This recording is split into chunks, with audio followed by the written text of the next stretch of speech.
Good morning students. आज हम marketing में प्रोडक्ट प्लानिंग के बारे में पढ़ने जा रहे हैं। तो आइए शुरुआत करते हैं। सबसे पहले हम बात करते हैं प्रोडक्ट क्या है। प्रोडक्ट प्लानिंग को समझने के लिए प्रोडक्ट और प्लानिंग का दोनों का जो हम अलग अलग इनका मीनिंग समझते हैं और उसके बाद दोनों का कंबाइंड मीनिंग क्या होगा उसको भी समझेंगे। प्रोडक्ट का मतलब कोई भी ऐसी गुड्स या सर्विसेज से जिससे हम कस्टमर्स की नीड्स को सेटिस्फाई कर सकते हैं। इसके अलावा प्लानिंग का मतलब क्या है। Planning means look at future, यानी जो हम भविष्य की योजनाएं बनाते हैं, भविष्य में या फ्यूचर में किस प्रकार से प्रोडक्ट बेचे जाएंगे, प्रोडक्ट कहाँ बेचे जाएंगे और कैसे बेचे जाएंगे, इनके बारे में निर्धारण करना, डिटरमाइन करना प्लानिंग है। तो प्रोडक्ट प्लानिंग का मतलब फ्यूचर्स के लिए जो प्रोडक्ट है कौन से प्रोडक्ट बेचे जाएंगे उनको डिटरमाइन करना, प्रोडक्ट किस तरीके से सेल किए जाएंगे उनका प्रोसेस डिटरमाइन करना है, प्रोडक्ट किसे बेचे जाएंगे जो टारगेट मार्केट है उसे डिसाइड करना है। तो प्रोडक्ट प्लानिंग का मतलब क्या है कि फ्यूचर में बेचे जाने वाले प्रोडक्ट का निर्धारण करना, उनकी प्रक्रिया का प्रोसेस का निर्धारण करना, उसके साथ ही जो प्रोडक्ट जिनके लिए बनाए जाएंगे उनका निर्धारण करना। ठीक, तो इस प्रकार से प्रोडक्ट प्लानिंग है वो फ्यूचर में कंपनी द्वारा बेचे जाने वाले प्रोडक्ट का डिटरमाइन करना ताकि कंपनी अपने ऑब्जेक्टिव को अचीव करते हुए प्रॉफिट गेन कर सके। अब हम बात करते हैं प्रोडक्ट प्लानिंग की कैरेक्टरिस्टिक्स क्या है। प्रोडक्ट प्लानिंग को यदि हम डिटेल से समझना है तो जो इसके नेचर्स या कैरेक्टरिस्टिक्स हैं या विशेषताएं उनको हम ध्यान से समझें। इसके बाद हम जो प्रोडक्ट जो प्लानिंग है उसका इम्पोर्टेंस है वो भी हम पढ़ेंगे। देखिए कैरेक्टरिस्टिक्स फर्स्ट है planning of products. Product planning में हम जो फ्यूचर में जो सेल किए जाने वाले प्रोडक्ट है जिसमें गुड्स है सर्विसेज है उनको हम डिटरमाइन करते हैं, उनको बनाने का जो प्रोसेस है वो डिटरमाइन करते हैं, किस तरीके से सेल किए जाएंगे, किनको सेल किए जाएंगे, ये सब डिटरमाइन करना है। उसके बाद नेक्स्ट है part of product management. Product management एक ऐसा प्रोसेस है जिसमें हम नए प्रोडक्ट को कंपनी के प्रोडक्ट लाइन में ऐड करते हैं, जो एग्जिस्टिंग प्रोडक्ट है उसमें मॉडिफिकेशन करते हैं नीड के अकॉर्डिंग। इसके अलावा जो नॉन प्रॉफिटेबल प्रोडक्ट हैं उनको डिस्कार्ड करते हैं, यानी उनको जो है हमारी प्रोडक्ट लाइन से हम बाहर करते हैं। तो इस प्रकार से जो प्रोडक्ट प्लानिंग है वो प्रोडक्ट मैनेजमेंट का एक पार्ट है। ठीक है ना। उसके बाद नेक्स्ट है स्टार्टिंग पॉइंट। प्रोडक्ट प्लानिंग जो मार्केटिंग प्रोग्राम है उसका स्टार्टिंग पॉइंट है, जहाँ से मार्केटिंग प्रोग्राम की शुरुआत होती है।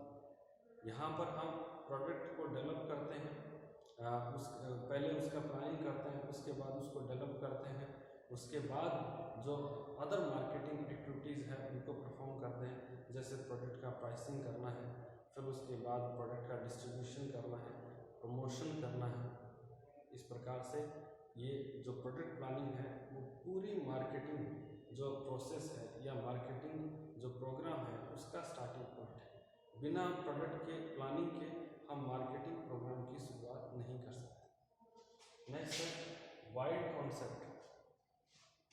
प्रोडक्ट प्लानिंग अपने आप में बहुत वाइड कॉन्सेप्ट है। वाइड कॉन्सेप्ट का मतलब क्या है कि प्रत्येक ऑर्गेनाइजेशन के द्वारा हमेशा जो ये अपनी ऑर्गेनाइजेशन की जो प्रोडक्ट लाइन है उसको मेंटेन करने के लिए जो डिफरेंट जो कस्टमर्स ग्रुप हैं, टारगेट कस्टमर्स हैं, उनकी जो नीड को जो है एनालिसिस किया जाता है और जो बिजनेस एनवायरनमेंट है उसके अंदर क्या चेंजेस हो रहे हैं उनको भी एनालिसिस किया जाता है।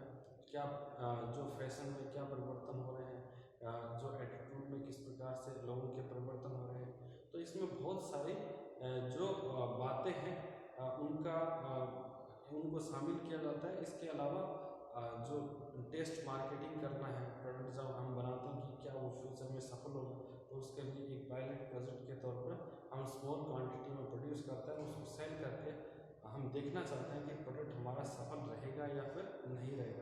इसमें प्रोडक्ट प्लानिंग के एक तरीके से एक वाइड कॉन्सेप्ट है जिसके अंदर हम प्रोडक्ट को डेवलप करने के लिए जो मार्केट है उसकी इंफॉर्मेशन है उसको हम स्कैन करते हैं, जो हमारे टारगेट कस्टमर हैं और जो भी है मार्केट होगा उसकी जानकारी भी कलेक्ट करते हैं। उसके बाद हम जो फ्यूचर में सेल किए जाने वाले प्रोडक्ट को निर्धारित करने का प्रयास करते हैं, जिसके लिए हम देखिए प्रोडक्शन टेक्निक डिसाइड करना है और उसके बाद जो उसको सेल किस प्रकार से किया जाएगा ये भी डिसाइड करना है। तो इस प्रकार से ये वाइड कॉन्सेप्ट है। Product planning is a process. देखिए प्रोसेस कैसे है, प्रोसेस का मतलब ये हम एक तरीके से ऐसा एक्टिविटीज़ है जो हमेशा चलता रहता है प्रोसेस के रूप में। यानी देखिए कोई भी प्रोडक्ट है वो एक अनिश्चित काल तक कंपनी की प्रोडक्ट जो लाइन है उसमें नहीं रहता, ठीक है ना। एक समय होता है, प्रत्येक प्रोडक्ट का अपना लाइफ साइकिल होता है। उसके बाद जो प्रोडक्ट है वो मार्केट से जो एग्जिट कर जाता है, ठीक है ना, क्योंकि उसकी जो पॉपुलैरिटी है वो समाप्त हो जाती है और फिर वो किसी भी प्रकार से कस्टमर की ज़रूरतों को पूरा नहीं कर पाए तो फिर उसको बंद कर दिया जाता है कंपनी की तरफ से। तो प्रोडक्ट प्लानिंग के अंदर हम क्या करते हैं, कंटिन्यूसली ये एक्सप्लोर करते हैं कि फ्यूचर के लिए हमें किस प्रकार के प्रोडक्ट बनाने हैं और वर्तमान में जो प्रोडक्ट हम बना रहे हैं उसमें किस प्रकार की मॉडिफिकेशन की हमें आवश्यकता है और किस प्रकार से हम जो अनप्रॉफिटेबल प्रोडक्ट हैं उनको हम मार्केट से अपने प्रोडक्ट लाइन से बाहर कर सकते हैं। तो सभी प्रकार की जो नए प्रोडक्ट को डेवलप करने की, एग्जिस्टिंग प्रोडक्ट को मॉडिफाई करने की और जो नॉन प्रॉफिटेबल प्रोडक्ट है उनको डिस्कार्ड करने की, प्रोडक्ट लाइन से बाहर करने की पूरी प्रक्रिया वो हमेशा चलती रहती है और ये सभी प्रोडक्ट प्लानिंग का हिस्सा है। उसके बाद है decision making function. Product planning करते समय हमें जो डिफरेंट डिपार्टमेंट्स हैं उसमें डिसीजन करने हैं और बहुत सारे डिसीजन, जैसे प्रोडक्ट हम कोई भी डिटरमाइन करते हैं फ्यूचर के लिए, उसका प्रोडक्शन किस प्रकार से होगा, उसके लिए रिसर्च एंड डेवलपमेंट किस प्रकार से किया जाना है, उसके लिए टेस्ट मार्केटिंग किसके जो है मार्केट रिसर्च, ठीक है ना, वो किस प्रकार से करना है। तो ये सभी जो डिसीजन है वो प्रोडक्ट प्लानिंग से जुड़े हुए हैं। नेक्स्ट है टेक्निकल फंक्शन। देखिए टेक्निकल फंक्शन कैसे है प्रोडक्ट प्लानिंग, ये यहाँ पर जो भी हम काम करेंगे देखिए वो सभी एक तरीके से टेक्निकल और प्रैक्टिकल एस्पेक्ट पर आधारित है। कैसे कि जब हम इंफॉर्मेशन कलेक्ट करते हैं मार्केट की तो वो भी टेक्निकल जो भी मेथड्स हैं उनके आधार पर बाजार का हम एनालिसिस करते हैं, सर्वे करवाते हैं, ठीक है ना। लोगों की जो नीड्स है उनको जानने के लिए हम उनका इंटरव्यू लेते हैं। हो सकता है उनसे हम क्वेश्चनियर जो प्रश्नावली है वो फिलअप करवाएं और इसके अलावा जो इंडिविजुअल इंटरव्यू हो सकते हैं, वाइड रेंज जो है हम किसी कंपनी को भी हायर कर सकते हैं कि बाज़ार में जो कस्टमर्स की नीड है उसका हम पता लगाने के लिए, फिर उसके आधार पर हम जो किस प्रकार का प्रोडक्ट बनाएं जो कॉमर्शियली वाइबल हो, ठीक है ना, जिसको हम सेल कर सकें, जिसमें हम प्रॉफिट अर्न कर सकें और इसके साथ ही कंपनी का प्रॉफिट हम किस तरीके से उसमें इंक्रीज कर पाएँ, अपने प्रोडक्ट को लॉन्ग टर्म में जो चेंजेस हो रहे हैं, कस्टमर का एटीट्यूड है या जो उसका फैशन के प्रति दृष्टिकोण है उसमें होने वाले बदलाव के अकॉर्डिंग हम अपने प्रोडक्ट में मॉडिफाई कैसे कर पाएँ, ठीक है। तो ये सभी जो टेक्निकल बातें हैं वो प्रोडक्ट प्लानिंग में उनका उपयोग किया जाता है। उसके बाद नेक्स्ट है evaluation of practicality. Product planning के अंदर ये बहुत ही इम्पोर्टेंट है कि जो प्रैक्टिकल एस्पेक्ट है उनका ध्यान हमें रखना है। प्रैक्टिकल एस्पेक्ट क्या है कि कस्टमर जब किसी प्रोडक्ट को बाई करता है तब वह उसके किसी न किसी फीचर्स एट्रीब्यूट्स को जरूर ध्यान में रखता है। एग्जाम्पल के तौर पर देखिए कोई भी क्लोथ या जो गारमेंट है कस्टमर बाई करता है तो सबसे ज़्यादा कौन सा कलर कस्टमर प्रीफर करता है, सबसे ज़्यादा कौन सा साइज है कस्टमर प्रीफर करता है। एग्जाम्पल के तौर पर देखिए कि सबसे ज़्यादा जैसे फुटवेयर की हम बात करें तो फुटवेयर में क्या है कि जो जनरली 7 नंबर 8 नंबर 9 नंबर के जो फुटवेयर होते हैं वो लोगों के ज़्यादा सबसे ज़्यादा बाई किए जाते हैं। जो कलर है, कलर कॉम्बिनेशन है, वो जनरली क्या है कि जो सोबर या जो लाइट कलर है वो लोग ज़्यादा प्रेफर करते हैं, ठीक है ना।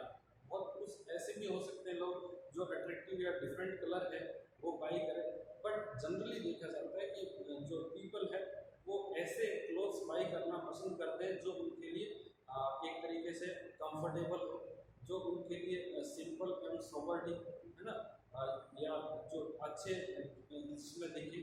तो कहने का तात्पर्य क्या है कि ये जो प्रैक्टिकल एस्पेक्ट है उस पर फोकस किया जाता है कि कस्टमर को किस प्रकार की साइज के प्रोडक्ट पसंद है, किस कलर में प्रोडक्ट पसंद है, किस शेप में प्रोडक्ट पसंद है, क्या डिज़ाइन कस्टमर प्रेफर करता है, किस प्राइस पर कस्टमर प्रोडक्ट को बाई करना चाह रहा है और किस प्लेटफॉर्म से जो है प्रोडक्ट को बाई करना चाह रहा है। और तो इन सभी प्रैक्टिकल एस्पेक्ट को और जो प्रोडक्ट प्लानिंग के अंदर ध्यान रखा जाता है, क्योंकि देखिए हम कुछ भी प्रोडक्ट बना लें, कितना ही बेहतर क्वालिटी का बना लें, जब तक हम कस्टमर की नीड्स को सेटिस्फाई नहीं कर पाएंगे तब तक हमारा जो प्रयास है वो एक तरीके से यूजलेस है।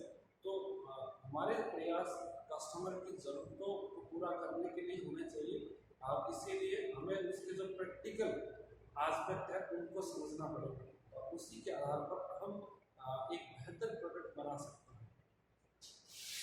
नेक्स्ट है equally research based. Research based क्यों है कि जब हम कोई भी प्रोडक्ट की प्लानिंग करते हैं तो उससे पहले एक जो जैसे मार्केट रिसर्च करना, मार्केट रिसर्च में हम क्या करते हैं कि हम उन नीड्स को आइडेंटिफाई करने का प्रयास करते हैं जिनको अभी किसी भी कंपनी ने फुलफिल नहीं किया, या ऐसी नीड्स जो अभी अनफुलफिल हैं, यानी इस प्रकार से हम उन ज़रूरतों का आकलन करते हैं जिनकी अभी पूर्ति नहीं हुई है और कस्टमर उनकी जो है फुलफिलमेंट की अभी उस एक्सपेक्टेशन रखता है। कस्टमर अपने रिसोर्सेज है वो एक तरीके से उनको खर्च करने के लिए, ठीक है ना, तैयार है। तो हम उन नीड्स का मार्केट रिसर्च के माध्यम से पता लगाते हैं। उसके बाद जो भी हम जिन नीड्स को हम फुलफिल कर पाएँ उनके लिए यदि हम प्रोडक्ट बना सकते हैं, सर्विस डिलीवर कर सकते हैं, तो उनको हम डिटरमाइन करते हैं। और प्रोडक्ट और सर्विसेज को डिसाइड करते समय इस बात का हमें ख्याल रखना है कि उसमें उनको हम कॉमर्शलाइज कर पाएँ, उससे हम प्रॉफिट कर पाएँ। यदि हम प्रॉब्लम को तो सॉल्व कर सकते हैं कस्टमर की, लेकिन उसमें यदि प्रॉफिट अर्न करने की गुंजाइश नहीं है, उसको यदि हम कॉमर्शलाइज नहीं कर सकते, कॉमर्शली वो वाइबल नहीं है व्यापार करने के लिए, वो प्रोडक्ट सही नहीं है, तो फिर क्या है, कई बार देखिए कुछ प्रोडक्ट ऐसे होते हैं जो कानूनी रूप से बैन है, तो हम उनका प्रोडक्शन नहीं कर सकते जब तक कि सरकार हमें अनुमति नहीं दे। कुछ प्रोडक्ट ऐसे होते हैं जिनके लिए कस्टमर जो प्राइस पे करने के लिए रेडी नहीं है, वो बहुत ज़्यादा एक्सपेंसिव है, तो ऐसे में भी हम प्रोडक्ट है वो डेवलप नहीं कर सकते, उसकी प्लानिंग नहीं कर सकते। तो हमें क्या है, सबसे पहले मार्केट रिसर्च के द्वारा ये पता लगाना है कि कस्टमर की ऐसी कौन कौन सी अनफुलफिल नीड्स है जिनको हम पूरा कर सकते हैं। इसके बाद हम अपने प्रोडक्ट को स्मॉल क्वांटिटी में जो प्रोड्यूस करके और टेस्ट मार्केटिंग भी करते हैं कि जो हमारा प्रोडक्ट है क्या सही तरीके से कस्टमर की जो ज़रूरतें हैं क्या उसको पूरा कर पा रहा है या नहीं कर पा रहा है, ठीक है। तो इस प्रकार से ये कैरेक्टरिस्टिक्स है प्रोडक्ट प्लानिंग की। अब हम बात करेंगे product planning needs and importance, यानी जो प्रोडक्ट प्लानिंग है उसकी आवश्यकता क्यों है और उसका क्या महत्व है। सबसे पहले देखिए एग्जिस्टेंस ऑफ बिजनेस। बिजनेस की जो एग्जिस्टेंस के लिए यदि हम प्रोडक्ट प्लानिंग नहीं करेंगे और कंटिन्यूसली नहीं करेंगे तो एक समय के बाद जो हमारा बिजनेस है वो बंद हो जाएगा, ठीक है। कस्टमर्स की जो नीड्स है, कस्टमर्स की वांट्स है, कस्टमर की लाइकिंग है, डिसलाइकिंग है, फैशन है, एटीट्यूड है, उसमें कंटिन्यूस जो चेंजेस आता है और उस चेंज के अकॉर्डिंग उस यदि हम प्रोडक्ट नहीं बनाते हैं, उस चेंज को हम अडोप्ट नहीं करते हैं, तो फिर ये बिजनेस के लिए एक चिंताजनक बात हो सकती है। तो बिजनेस के एग्जिस्टेंस के लिए हमें जो नए प्रोडक्ट है उसको डिस्कवर करना है, उसके बाद जो एग्जिस्टिंग प्रोडक्ट है उसको मॉडिफाई करना है और नॉन प्रॉफिटेबल प्रोडक्ट है उसको एंड करना है प्रोडक्ट लाइन से। तो इस प्रकार से हम ये प्रोडक्ट प्लानिंग बिजनेस के सर्वाइवल के लिए करते हैं। इसके अलावा नेक्स्ट है फुलफिलमेंट ऑफ बेसिक नीड्स। किसी भी बिजनेस की एक बेसिक नीड्स है कि उसके पास कोई न कोई प्रोडक्ट हो। बिना प्रोडक्ट के कोई भी ऑर्गेनाइजेशन है उसका जो एग्जिस्टेंस है उसकी हम जो है इमेजिन नहीं कर सकते। तो बिजनेस को रन करने के लिए, बिजनेस की शुरुआत करने के लिए हमारे पास कोई न कोई प्रोडक्ट होना चाहिए और प्रोडक्ट भी ऐसा होना चाहिए जिसको कस्टमर्स लाइक करे और जिसको सेल करके कंपनी अपने जो टारगेट को अचीव कर पाए।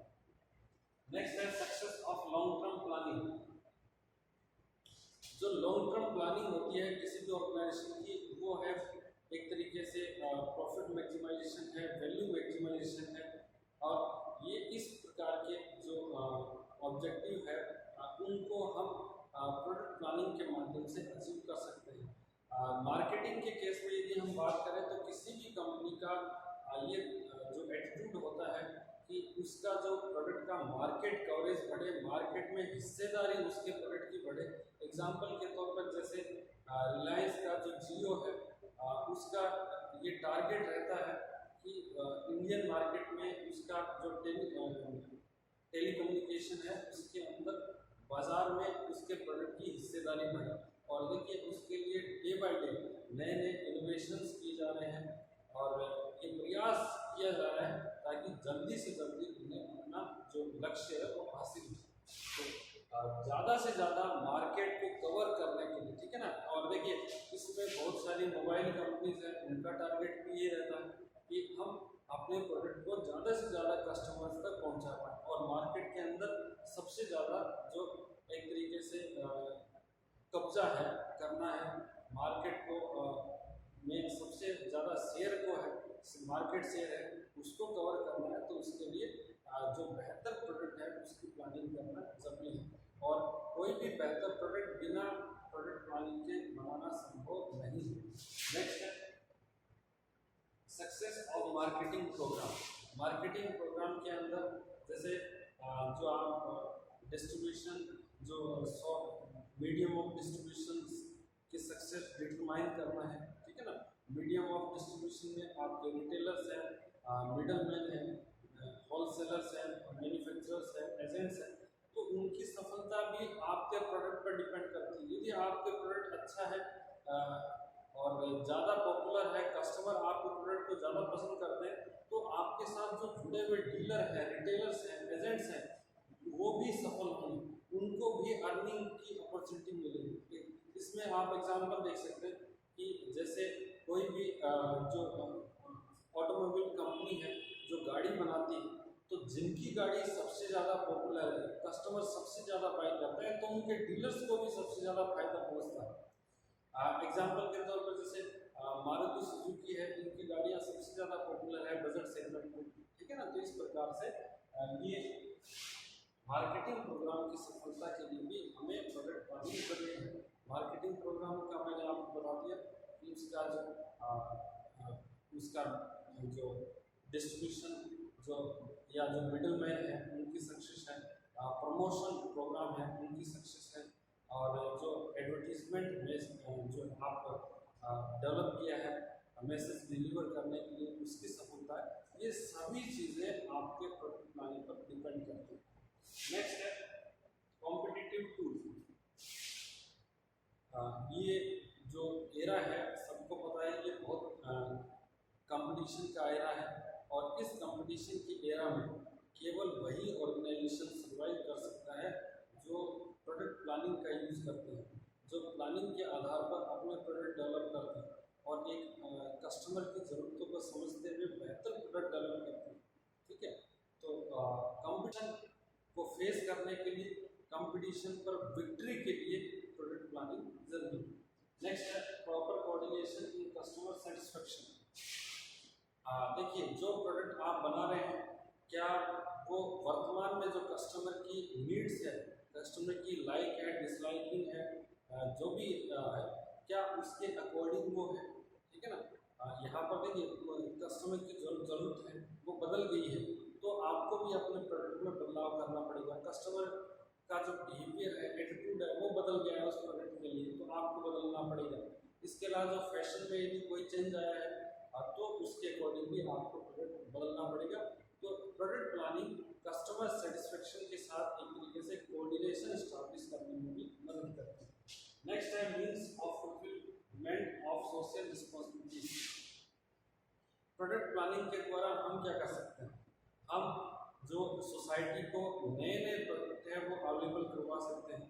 सोसाइटी को नए प्रोडक्ट अवेलेबल करवा के हम क्या उनको, जो सोसाइटी के जो लोग हैं, उनको हम एम्प्लॉयमेंट अपॉर्चुनिटी प्रोवाइड करवा सकते हैं, उनका लिविंग स्टैंडर्ड हम इम्प्रूव कर सकते हैं। देखिए जो ये आज हम जो देखते हैं मोबाइल फ़ोन की जो फैसिलिटीज़ है, पहले लैंडलाइन का यूज़ करना पड़ता था, तो ये एक प्रोडक्ट प्लानिंग ही है, ठीक है ना, जिनके माध्यम से कंपनियों ने हमें इतनी सुविधाएं हैं वो एक ही फ़ोन में दी है। हम बात कर सकते हैं, मैसेज कर सकते हैं, इंटरनेट है वो हम चला सकते हैं, फ़ोटो खींच सकते हैं, हम वीडियो बना सकते हैं। तो सभी प्रकार की जो सुविधाएं हैं वो हमने प्रोडक्ट प्लानिंग के द्वारा प्राप्त की है। तो प्रोडक्ट प्लानिंग से हम क्या कर सकते हैं, देखिए जो सोशल नीड्स हैं उनको हम पूरा कर सकते हैं, जो रिस्पॉन्सिबिलिटी सोसाइटी की है उसको पूरा कर सकते हैं। देखिए आज हमारा जो जीवन है वो एक तरीके से उसमें इम्प्रूवमेंट हुआ है, लिविंग स्टैंडर्ड हम सुधरा है, ठीक है ना। तो प्रोडक्ट प्लानिंग का यूज़ है वो हम सोशल रिस्पॉन्सिबिलिटी को भी पूरा करने के करते हैं।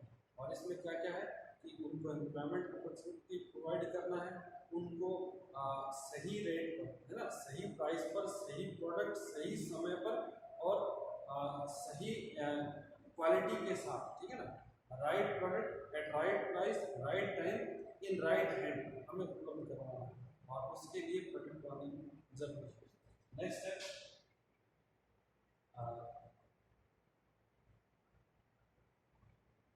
Proper utilisation of organisational resources. Organisation के पास जो फिजिकल रिसोर्सेज है, ह्यूमन रिसोर्सेज है, फाइनेंशियल रिसोर्सेज है, उनका प्रॉपर यूटिलाइजेशन करने के लिए हम जो प्रोडक्ट प्लानिंग करते हैं, ताकि प्रत्येक रिसोर्सेज का हम ऑप्टिमम यूटिलाइज कर सकें और उसका यूज़ करके हम प्रॉफिट गेन कर सकें, अपने ऑब्जेक्टिव को हम जो अचीव कर पाए। नेक्स्ट है सक्सेस इन प्रोडक्ट सेलिंग। देखिए आप कैसा ही प्रोडक्ट क्यों ना बना ले, बट जब तक वो प्रोडक्ट कस्टमर के नीड्स के अकॉर्डिंग, कस्टमर की ज़रूरत के अकॉर्डिंग आप नहीं बना पाएंगे, तब तक उस प्रोडक्ट की सेल को अचीव नहीं किया जा सकता। अधिकतम सेल के लिए ज़रूरी है कि जो प्रोडक्ट है वो मार्केट की आवश्यकता के अनुसार, कस्टमर की ज़रूरतों के अनुसार, उसकी जो बिहेवियर है और जो चेंजेस हो रहे हैं उसके बिहेवियर, उनके अनुसार जब तक नहीं होगा हम अपने सेलिंग के टारगेट को अचीव नहीं कर सकते। तो अधिक से अधिक सेलिंग के लिए भी या सेलिंग टारगेट को प्राप्त करने के लिए भी प्रोडक्ट प्लानिंग जरूरी है, क्योंकि प्रोडक्ट प्लानिंग में हम डिफरेंट जो एस्पेक्ट्स हैं उनको एक्सप्लोर करते हैं, हम मार्केट को एनालिसिस करते हैं, कस्टमर की ज़रूरतों का आकलन करते हैं, जो सोसाइटी है उसके कस्टमर है, उसके कस्टम जो रीति रिवाज है, कल्चर है, ट्रेडिशन है, हम सभी को ध्यान में रखकर प्रोडक्ट बनाते हैं ताकि प्रोडक्ट सभी को पसंद आए और हम ज़्यादा से ज़्यादा सेल के टारगेट को अचीव कर सकें। उसके बाद नेक्स्ट है increase in profit of organisation. आप देखिए, आप यदि कस्टमर की ज़रूरतों के अनुसार, बाज़ार की सिचुएशन के अनुसार और सोसाइटी के कल्चर और उसके जो ट्रेडिशन है, यदि उनके अनुसार आप बना पाते हैं तो डेफिनेटली आप अधिक से अधिक अपने प्रोडक्ट को सेल कर सकते हैं और अधिक से अधिक प्रॉफिट कमा सकते हैं। तो आज के लिए इतना ही। Thank you so much.